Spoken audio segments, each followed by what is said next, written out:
नमस्कार, मैं हूं आपके साथ अग्रिमा जादौन और आप देख रहे हैं मिलत टाइम्स। आज हम एक बेहद महत्वपूर्ण और संवेदनशील विषय पर चर्चा करेंगे। ये विषय है मौलाना महमूद मदनी का हालिया बयान, जिसमें उन्होंने पूरे देश में एनआरसी यानी कि राष्ट्रीय नागरिकता रजिस्टर लागू करने की मांग की है।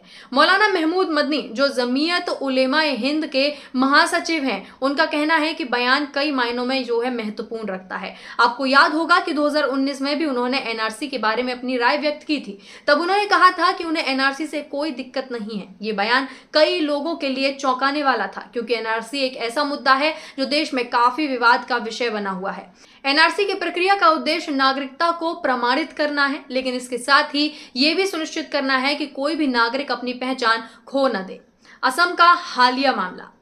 अब हम असम के हालिया घटनाक्रम पर भी एक बार नजर डाल लेते हैं। 3 सितंबर को असम में 28 मुसलमानों को डिटेंशन कैंप भेजा गया। इनमें से एक परिवार में एक सदस्य को भारतीय और दूसरे को विदेशी घोषित कर दिया गया। ये घटना एनआरसी के क्रियान्वयन के तरीके को गंभीरता से प्रश्न में डालती है। इसके पीछे क्या कारण है?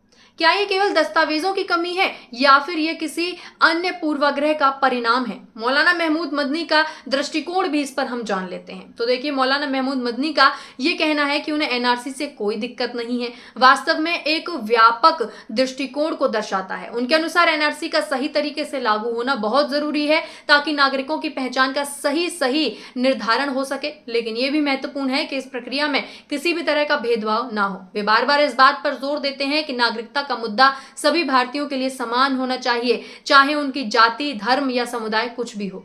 एनआरसी का प्रभाव और चिंताएं क्या है? देखिए, एनआरसी का उद्देश्य यह है कि यह सुनिश्चित किया जाए कि केवल वैध नागरिक ही इस देश में रहें। लेकिन क्या यह प्रतिक्रिया वास्तव में निष्पक्ष है?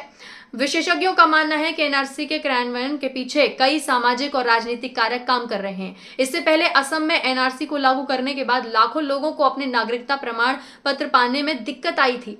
ये समस्या विशेषकर उन समुदायों के लिए अधिक गंभीर हो गई जो ऐतिहासिक रूप से पहचान के मुद्दों का सामना कर रहे हैं। सामाजिक तनाव और नागरिकता। तो देखिए, एनआरसी केवल एक प्रशासनिक प्रक्रिया नहीं है, ये एक संवेदनशील सामाजिक मुद्दा भी है। जब एक व्यक्ति को विदेशी घोषित किया जाता है तो उसके पीछे के कारण समझना बहुत महत्वपूर्ण हो जाता है। क्या ये केवल दस्तावेजों की कमी है या ये किसी अन्य पूर्वाग्रह का परिणाम है? इससे सामाजिक तनाव बढ़ सकता है, जिससे विभिन्न समुदायों के बीच विश्वास की कमी भी हो सकती है। आज देश में एनआरसी के मुद्दे पर बहस चल रही है। क्या यह सही है कि किसी को विदेशी घोषित किया जाए जबकि उसका परिवार भारतीय है? क्या हम अपनी नागरिकता को इस तरह से परिभाषित कर सकते हैं? इस मुद्दे पर समाज के सभी वर्गों की राय महत्वपूर्ण है।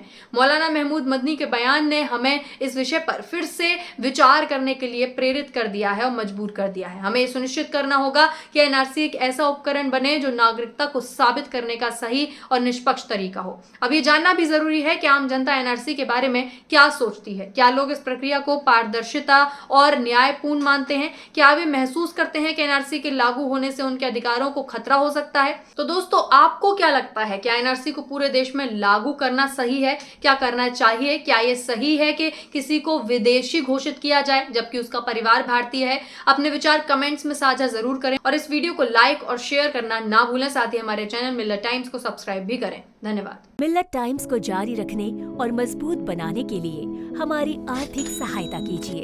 ये एक आजाद मीडिया हाउस और कमजोरों की आवाज है। आप हमें देखें, सुने, पढ़ें और हर महीने ज्यादा नहीं, सिर्फ 100 रुपए से मदद करें। डिटेल्स डिस्क्रिप्शन में मौजूद हैं।